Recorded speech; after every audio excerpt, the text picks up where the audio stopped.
JP Astro ലൈഫിലേക്ക് എല്ലാവർക്കും സ്വാഗതം.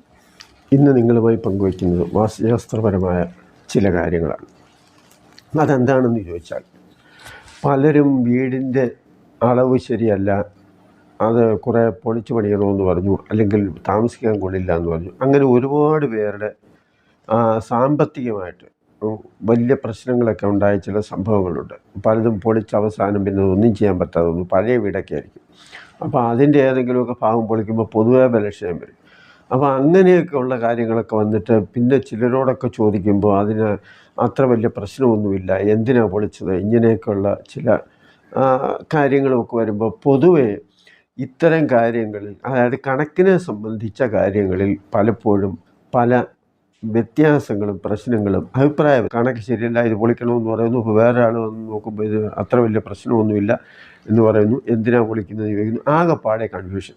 അപ്പോൾ ഇങ്ങനെയുള്ള അവസരങ്ങളിൽ പലരും എന്നെ വിളിച്ച കാര്യങ്ങൾ ചോദിക്കാറുണ്ട്. ഞാൻ അവരോട് കാര്യങ്ങൾ പറയാറുമുണ്ട്, ഫോണിലൊക്കെ ആയിരിക്കും. അപ്പോൾ അതുകൊണ്ട് തന്നെ ഇത് നിങ്ങൾ കൂടി മനസ്സിലാക്കുന്നതിന് വേണ്ടിയും, അതുപോലെ തന്നെ ഈ പൊളിക്കുക എന്നുള്ള ഒരു കാര്യം അവസാന നിമിഷത്തിൽ വേണമെങ്കിൽ മാത്രം തീരുമാനമെടുക്കുക എന്നുള്ളതും, അത് വളരെ പഴയ വീടോ അല്ലെങ്കിൽ കുറച്ച് പഴക്കമൊക്കെ ചെന്ന ഈ കോൺക്രീറ്റ് വീടുകളൊക്കെ ആണെങ്കിൽ അത് പൊളിക്കാനൊന്നും നിൽക്കാതിരിക്കുന്നതാണ് നല്ലത്. അപ്പോൾ അങ്ങനെയൊക്കെയുള്ള കാര്യങ്ങൾ മനസ്സിലാക്കാൻ വേണ്ടി നിങ്ങളുമായിട്ട് ചില കാര്യങ്ങൾ അളവിനെ സംബന്ധിച്ച് തന്നെ പറയുന്നു. കാരണം ഈ 72 സെൻറ്റിമീറ്റർ, 73 സെൻറ്റിമീറ്റർ, 71 സെൻറ്റിമീറ്റർ, ഇങ്ങനെ 3 കണക്കിൽ ആശാരിക്കോലുണ്ട്. ഞാൻ ആശാരിക്കോലിനെ സംബന്ധിച്ച് അതിൻ്റെ ഉത്ഭവം, അതായത് പരമാണു കണക്ക് മുതലുള്ള കാര്യങ്ങൾ ഞാൻ വീഡിയോ ചെയ്തിട്ടുണ്ട്. അതുപോലെ തന്നെ പിന്നെ 24 അംഗുലം മുതൽ 31 അംഗുലം വരെയുള്ള വിവിധ തരത്തിലുള്ള ആശാരിക്കോലുകളെക്കുറിച്ചും പറഞ്ഞിട്ടുണ്ട്. അപ്പോൾ സാധാരണയായി എല്ലാവരും ഉപയോഗിക്കുന്നതും സർവ്വസമ്മതമായിട്ടുള്ളതും കരം, കിഷ്ക, മുഷ്ടി, ഭുജം എന്ന് പറയുന്ന ആ പേരോടുകൂടി 24 അംഗുലത്തിൻ്റെ ആശാരിക്കോലാണ്. പക്ഷേ 24 അംഗുലം എന്ന് പറയുമ്പോൾ അതിൻ്റെ അളവ് എത്രയാണ്? അതാണ് ഏറ്റവും വലിയ പ്രശ്നം. ഇന്ന് നിലനിൽക്കുന്ന ഏറ്റവും വലിയ വിഷയവും അത് തന്നെയാണ്. 72 സെൻറ്റിമീറ്റർ വെച്ച് പഠിച്ച ഒരാൾ, അതായത് ഒരു ആശാരിക്കോല് 72 സെൻറ്റിമീറ്റർ എന്ന് പഠിച്ച ഒരാൾ എവിടെയെങ്കിലും ചെന്ന് നോക്കുമ്പോൾ പണ്ടത്തെ ആശാരിമാർ 28.25 ഇഞ്ച് കണക്കാക്കി അത് പിന്നെ അളന്ന് ഒരു മുഴക്കോല് ഉണ്ടാക്കി കൈവച്ചുകൊണ്ട് അതുകൊണ്ട് നടക്കുകയും അത് വെച്ച് അളക്കുകയും അത് വെച്ച് തന്നെ തോതുണ്ടാക്കുകയും ഒക്കെ ചെയ്ത് വീട് പണിഞ്ഞു പഴയ കാലമുണ്ട്. അപ്പോൾ 28.25 ഇഞ്ച് അനുസരിച്ച് 28.25 ഇഞ്ചെന്ന് പറയുമ്പോൾ 73 സെൻറ്റിമീറ്ററും ഒരല്പം കൂടെ വരും. അപ്പോൾ 73 സെൻറ്റിമീറ്റർ സംതിങ്ങുള്ള ആശാരിക്കോലിൻ്റെ കണക്കനുസരിച്ച് ഒരു വീട് വയ്ക്കുന്നു. ഇത്ര കോൽ, ഇത്ര അംഗുലം വിസ്താരം. അപ്പം അതിൻ്റെ ചുറ്റ് കണക്കാക്കി, ഇഷ്ടമുള്ള ഒരു ചുറ്റ് കണക്കാക്കി നല്ല രീതിയിൽ അവരുടെ ആവശ്യമനുസരിച്ച് ഒരു വീട് വയ്ക്കുന്നു എന്ന് വിചാരിക്കുക. കുറച്ച് നാൾ കഴിയുമ്പോൾ വീട്ടിൽ എന്തെങ്കിലുമൊക്കെ ചെറിയ വിഷയങ്ങൾ വരാമല്ലോ. അപ്പോൾ അങ്ങനെ വരുമ്പോൾ ചില ഭേദഗതികളൊക്കെ ഈ ഒന്നാമത്തെ കാര്യം വീടുകൾ വയ്ക്കണം എന്ന് തോന്നുമ്പോഴാണ് ഈ പ്രശ്നം വരുന്നത്. കാരണം അടുക്കളയ്ക്ക് ഇപ്പുറത്ത് ഒരു പിന്നെ വർക്ക് ഏരിയ വെക്കണം, അല്ലെങ്കിൽ ഒരു ബാത്റൂം അകത്ത് വെക്കണം, അങ്ങനെയൊക്കെയുള്ള എന്തെങ്കിലുമൊക്കെ പരിഷ്കാരത്തിലേക്ക് അല്ലെങ്കിൽ മാറ്റത്തിലേക്ക് വരുമ്പോഴാണ് ഈ വിഷയം ആരോടെങ്കിലും പറയുന്നത്. അപ്പോൾ അങ്ങനെ അവർ വന്ന് നോക്കുമ്പോഴാണ് പറയുന്നത് ഇത് അളവിൽ ശരിയല്ല, ഇതിൽ താമസിക്കാൻ കൊള്ളില്ല, അങ്ങനെയൊക്കെയുള്ള പ്രശ്നങ്ങൾ പറയുന്നു. ഇതിൻ്റെ വിഷയം എന്താണെന്ന് ചോദിച്ചാൽ, 28.25 ഇഞ്ച് കണക്കാക്കി പഠിച്ച ഒരാൾ വന്ന് 72 സെൻറ്റിമീറ്റർ പഠിച്ച ഒരാളുണ്ടാക്കി കൊടുത്ത ഒരു വീടിൻ്റെ കണക്കെടുക്കുമ്പോൾ അളവിൽ കൂടുതലായിട്ട് വരും. 28.25 ഇഞ്ച് അല്ലെങ്കിൽ 73 സെൻറ്റിമീറ്ററുകാരൻ പഠിച്ച ഒരു വീട് 72 സെൻറ്റിമീറ്ററുകാരൻ ആശാരിക്കോൽ കണക്കാക്കി വെക്കുമ്പോൾ പറയും ഇത് പിന്നെ കൂടുതലായപ്പോൾ പിന്നെ വെട്ടിക്കുറയ്ക്കാൻ ഒക്കത്തില്ലല്ലോ, അപ്പോൾ വീണ്ടും കൂട്ടുക. അപ്പോൾ അങ്ങനെ കൂട്ടാനോ കുറയ്ക്കാനോ പഴയ വീട്ടിൽ ഏതാണ് പറ്റുന്നത് എന്ന് ചോദിച്ചാൽ ഒരിക്കലും കുറയ്ക്കുന്നതിനെക്കാട്ടിൽ എപ്പോഴും പിന്നെ നിർദ്ദേശം വയ്ക്കുന്നത് കൂട്ടുക എന്നുള്ളതാണ്. അപ്പോൾ കുറച്ചുകൂടി വലുതാക്കുക. അപ്പോൾ ഇങ്ങനെ വരുമ്പം ആകെപ്പാടെ പലവിധ പ്രശ്നങ്ങൾ വന്നിട്ടുണ്ട്. ചിലത് പൊളിച്ചിട്ടുണ്ട്, ചിലത് പൊളിക്കാതെ നീട്ടിവെച്ചിട്ടുണ്ട്. എന്നിട്ടും അത് പലവിധ പ്രശ്നങ്ങളിൽ വരുന്നത് കൊണ്ട് ഇതിനെന്താണ് ഒരു സൊല്യൂഷൻ എന്നുള്ള ഒരു കാര്യമാണ്, ഇതിൻ്റെ ഒരു നിർദ്ദേശം ഞാൻ നിങ്ങളുമായിട്ട് പങ്കുവയ്ക്കുന്നത്. അതായത് നിങ്ങൾ ഇത്തരത്തിൽ ഒരു പിന്നെ പ്ലാനോ എസ്റ്റിമേറ്റോ തയ്യാറാക്കി കൊടുക്കുന്ന ആളാണ്, അല്ലെന്ന് വരിൽ വാസ്തുശാസ്ത്ര സംബന്ധമായിട്ട് ചില കാര്യങ്ങളൊക്കെ ചെയ്യുന്ന ആളാണ്, അല്ലെങ്കിൽ നിങ്ങളൊരു വീട്ടുകാരനാണ്, നമ്മളൊരു ആവശ്യക്കാരനാണ് എങ്കിൽ ഇങ്ങനെ ഒരു അവസരം വരുമ്പോൾ 73ഉം 72ഉം ഇത് രണ്ടും അളക്കണം. 73 ആണോ അതിലുള്ളത്, 72 ആണോ എന്ന്, ഇതിലേതാണ് കൂടുതൽ യോജിക്കുന്നത് എന്നാണ് നോക്കുന്നത്. അതായത് 73 വെച്ച് നോക്കിയാൽ കണക്ക് ശരിയാണ് എങ്കിൽ അതങ്ങ് ഉറപ്പിക്കണം.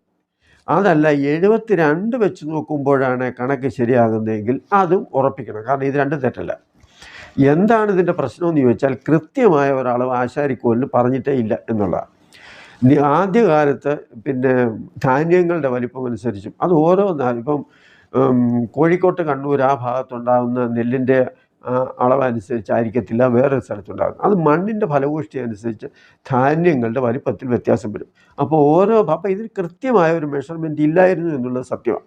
അപ്പോൾ ഏത് ധാന്യം എടുത്താലും കാരണം യവം എന്നുള്ള ഒരു കണക്ക് വെച്ച് നോക്കുമ്പോൾ 8 എണ്ണം 9 എണ്ണം 7 എണ്ണം അടുപ്പിച്ച് വെച്ച് പിന്നെ വയ്ക്കുമ്പോൾ അതിൻ്റെ കനവും, അല്ലെങ്കിൽ 4 എണ്ണം 3.5 എണ്ണം ഇങ്ങനെ എടുത്ത് നീട്ടി വെക്കുമ്പോൾ അതിൻ്റെ നീളവും വ്യത്യാസം വരാം. അങ്ങനെ വരുമ്പോൾ ആ അങ്കുലത്തിന് വ്യത്യാസം വരുന്നതനുസരിച്ച് അത് 24 കൂട്ടം വർദ്ധിപ്പിക്കുമ്പോഴും ആ വ്യത്യാസം സ്വാഭാവികമായിട്ടും വരാം. അപ്പോൾ അങ്ങനെ വരുമ്പോൾ അല്പം സ്വല്പം വ്യത്യാസം വരുന്ന ഒരു സാഹചര്യത്തിൽ ഈ വീട് പൊളിക്കുകയും പറിക്കുകയും ഒന്നും വേണ്ട എന്നുള്ളതാണ് എൻ്റെ അഭിപ്രായം. എന്നാൽ ചില സ്ഥാനങ്ങൾ മാറാൻ പാടില്ല എന്നുള്ളതാണ്. നിങ്ങളൊരു വീട് വയ്ക്കുമ്പോൾ ഇപ്പോൾ 72 സെൻറ്റിമീറ്റർ അനുസരിച്ച് പ്ലാൻ വരച്ചാലും 73 സെൻറ്റിമീറ്റർ വെച്ച് പ്ലാൻ വരച്ചാലും അതിന് ആകാശമൊന്നും ഇടിഞ്ഞു വീഴാൻ പോകുന്നില്ല. പക്ഷേ അതിൻ്റെ ചില സ്ഥാനങ്ങളുണ്ട് ആ വീടിൽ താമസിക്കുന്നതിന്. അത് ശാസ്ത്രം പറയുന്ന ചില കാര്യങ്ങളെന്ന് പറഞ്ഞാൽ നമ്മുടെ കാലാവസ്ഥ, ഭൂപ്രകൃതി, അതുപോലെ കാറ്റിൻ്റെ ഗതി, ഇതൊക്കെ അനുസരിച്ചാണ് വെളിച്ചം കടക്കാനും അതുപോലെ തന്നെ കാറ്റ് വായുസഞ്ചാരം ഉണ്ടാകാനുമുള്ള വിധം സൂചിപ്പിക്കുന്ന തരത്തിലാണ് ഇതിൻ്റെ ശാസ്ത്രം രൂപകൽപ്പന ചെയ്തിട്ടുള്ളത്. പക്ഷേ അതുകൊണ്ട് ചില ഭാഗങ്ങളിൽ നിർബന്ധമായും ജനൽ വെച്ചിരിക്കണം, അല്ലെങ്കിൽ അവിടെ എന്തെങ്കിലും ഒരു വാതിൽ വേണം, ഇങ്ങനെയൊക്കെ പറയുമ്പോൾ എല്ലാ വീടിനും ജനലുണ്ട്, പക്ഷേ ഒന്നും തുറക്കത്തില്ല. അപ്പോൾ പിന്നെ അതുകൊണ്ട് കാര്യമൊന്നുമില്ല. വായുസഞ്ചാരം എന്ന് പറയുന്നത് ഇന്ന് മുറിക്കകത്തിലുള്ള ഒരു ഫാനിൻ്റെ സഞ്ചാരം മാത്രമായിട്ട് ചുരുങ്ങിയിട്ടുണ്ട്. പുറത്തുനിന്ന് വായു കടക്കാനോ അകത്തുള്ള വായു പുറത്തേക്ക് പോകാനോ ഉള്ള സംവിധാനങ്ങളൊക്കെ വളരെ കുറവ് തന്നെയാണ്. കാരണം എല്ലാ മുറികളും അടച്ചിട്ടിരിക്കും. എന്നാലും ഞാൻ പറഞ്ഞു വന്നത് എന്താണെന്ന് ചോദിച്ചാൽ ചില സ്ഥാനങ്ങളിൽ ചിലത് അത്യാവശ്യമാണ്, അത് ഒഴിച്ചുകൂടാൻ പാടില്ല എന്നുള്ളതാണ്. അതെന്താണെന്ന് ചോദിച്ചാൽ അഗ്നികോണിൽ ബെഡ്റൂം പാടില്ല എന്നുള്ളതാണ്. അഗ്നികോണം എന്ന് പറഞ്ഞാൽ തെക്ക് കിഴക്ക് മൂലയ്ക്ക് ബെഡ്റൂം വയ്ക്കാതിരിക്കുക. സ്വീകരണ മുറി വായുകോണിൽ, അതായത് വടക്ക് പടിഞ്ഞാറേ ഭാഗത്ത് വായുകോണാണ്, അവിടെയും വയ്ക്കാതിരിക്കുക. അടുക്കള നേരെ തെക്ക് വശത്ത് വയ്ക്കാതിരിക്കുക. നിര്യതിയിലും വയ്ക്കാതിരിക്കുക. നിര്യതി എന്ന് പറഞ്ഞാൽ തെക്ക് പടിഞ്ഞാറ്. മറിച്ച് കിഴക്ക് വശത്ത്, കിഴക്ക് ഭാഗത്ത് തെക്കോ വടക്കോ വയ്ക്കുന്നത് അല്ല ഈ പറയുന്നത്, നേരെ തെക്ക് വശത്ത് വയ്ക്കാതിരിക്കുക എന്നാണ്. പഠനമുറി, കുട്ടികൾ പഠിക്കാനായിട്ട് മുറി ഉണ്ടാക്കുന്നെങ്കിൽ അത് നിര്യതിയിലും, അതായത് തെക്ക് പടിഞ്ഞാറ് ഭാഗത്തും. ഈ നിര്യതി എന്ന് പറയുന്നത് എല്ലാവർക്കും പെട്ടെന്ന് മനസ്സിലാവത്തില്ല. കന്നിമൂല എന്ന് പറഞ്ഞാലേ മനസ്സിലാവത്തുള്ളൂ. അതുപോലെ വായുകോണിലും വടക്ക് പടിഞ്ഞാറും, തെക്ക് പടിഞ്ഞാറും വടക്ക് പടിഞ്ഞാറും പഠനമുറി വയ്ക്കാതിരിക്കുക. അത് ശുഭമല്ല എന്ന് തന്നെയാണ് പറയുന്നത്. ഇനി കാർ ഷെഡ് വടക്ക് കിഴക്ക് ഭാഗത്ത്, അതായത് ഈശാനുകോണിൽ വയ്ക്കാതിരിക്കുക, അതും ശുഭമല്ല എന്ന് പറയുന്നുണ്ട്.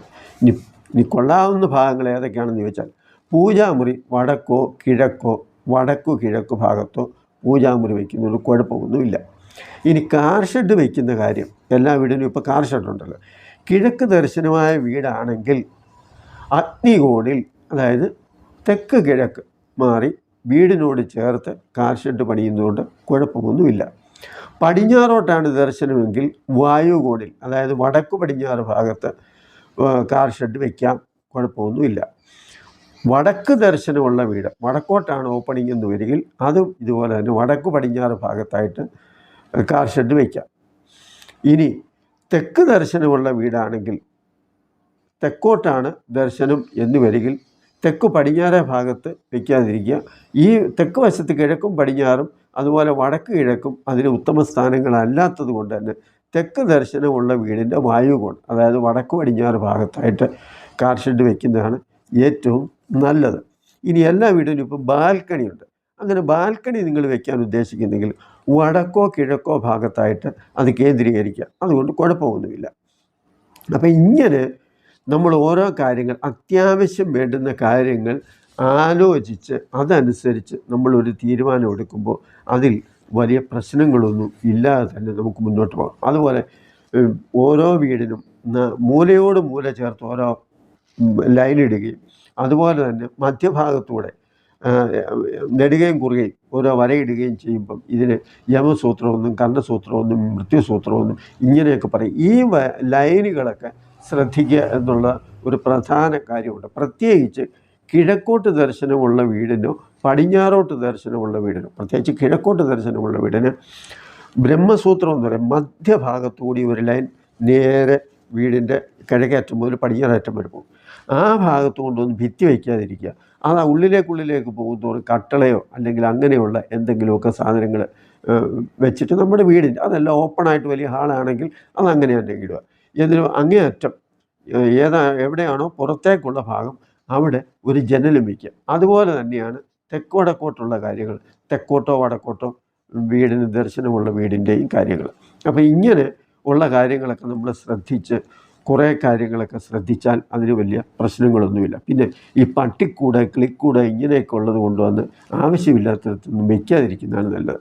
പട്ടിക്കൂട് സാധാരണ പറയുന്നത് വടക്ക് പടിഞ്ഞാറ് ഭാഗത്താണ്, അത് മറ്റുള്ളിടത്തൊന്നും കൊണ്ടുവന്ന് വയ്ക്കാതിരിക്കുക. ഇനി ഞാനിതൊക്കെ പറയുമ്പോൾ ചിലരെ വേണമെങ്കിൽ കമൻറ്റ് ചെയ്യും, ഇതൊക്കെ ഒന്ന് മാറ്റിവെച്ചാൽ, അന്ധവിശ്വാസമാണ്, ഇതൊക്കെ ഒന്ന് മാറ്റിവെച്ചാൽ എന്ന് വിചാരിച്ച് എന്തെങ്കിലും സംഭവിക്കുമോ എന്ന് ചോദിച്ചാൽ സംഭവിക്കുമോ ഇല്ലയോ എന്നുള്ളത് അനുഭവത്തിലൂടെ മനസ്സിലാക്കാൻ പറ്റും. അപ്പോൾ ഇത്തരം കാര്യങ്ങൾ ശ്രദ്ധിക്കുക.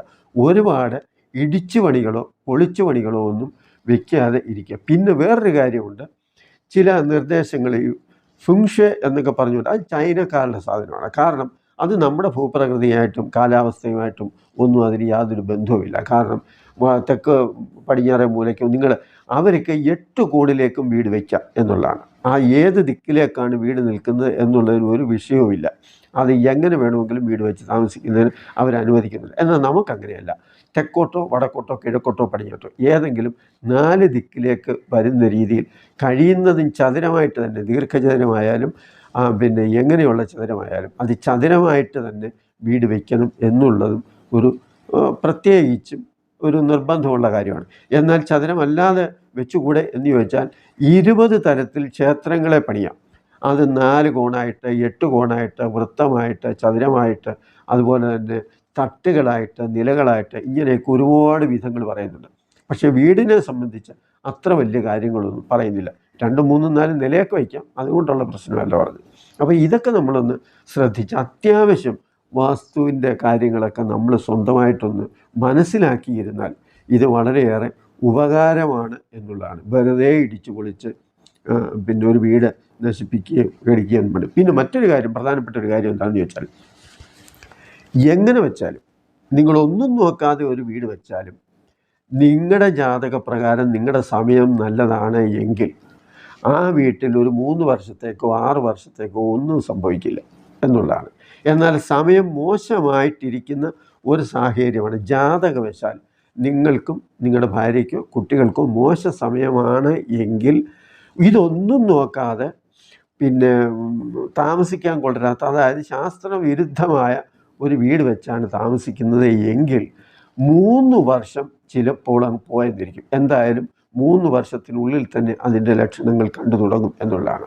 അപ്പം നല്ല സമയമാണെങ്കിൽ കുറച്ചുകൂടി നീണ്ടുപോകാം എന്നുള്ളതേ ഉള്ളൂ. കാരണം വടക്ക് പടിഞ്ഞാറ് ഭാഗത്ത് കിണർ പിന്നെ വെട്ടരുത്, കിണർ കുഴിക്കരുത് എന്ന് എന്നോട് ഓരോരുത്തർ വിളിച്ചു ചോദിക്കുമ്പോൾ ഞാൻ പറയും. കാരണം അത് പറയുന്നതെന്ന് പറഞ്ഞാൽ വടക്ക് പടിഞ്ഞാറ് ഭാഗത്ത് കിണർ കുഴിക്കാൻ പാടില്ല എന്നും തെക്ക് കിഴക്ക് ഭാഗത്തും തെക്ക് ഭാഗത്തും കിണർ കുഴിക്കാൻ പാടില്ല എന്ന് പറയുന്ന ആ നിയമം പിന്നെ വെള്ളം കിട്ടത്തില്ല, വെള്ളം കിട്ടും എന്നതുകൊണ്ടാണ് എന്നൊക്കെ പറയുന്നതിൽ കാര്യമൊന്നുമില്ല. കാരണം ഒരു 10 or 20 സെൻറ്റ് സ്ഥലമെടുക്കുമ്പോൾ അതിനകത്തിൽ ഒരു 5 or 10 അടി അങ്ങോട്ടോ ഇങ്ങോട്ടോ മാറി വെള്ളം കിട്ടാടിയൊന്നുമില്ല. പിന്നെ ഭൂമിക്കടിയിലെ സാധ്യതകൾ നമ്മൾ കാണുക എന്ന് പറയുന്നത് അത് നല്ലതുപോലെ ശാസ്ത്രം പഠിച്ചെങ്കിലും, കാരണം പാറയുണ്ടോ അല്ലെങ്കിൽ അതിന് മറ്റെന്തെങ്കിലും പ്രശ്നങ്ങളുണ്ടോ, ഇതൊക്കെ അവിടെ നേരത്തെ തന്നെ നമുക്ക് മനസ്സിലാക്കാൻ സാധിക്കും എന്നുള്ളതാണ്. അപ്പോൾ ഇക്കാര്യങ്ങളൊക്കെ അറിഞ്ഞ് നമ്മൾ മുന്നോട്ട് പോകുമ്പോൾ കുറേ ബുദ്ധിമുട്ടുകളും പ്രയാസങ്ങളും ഒഴിവായി കിട്ടും എന്നുള്ളതാണ് ഈ വീഡിയോ കൊണ്ട് ഉദ്ദേശിക്കുന്നത്. നന്ദി, നമസ്കാരം.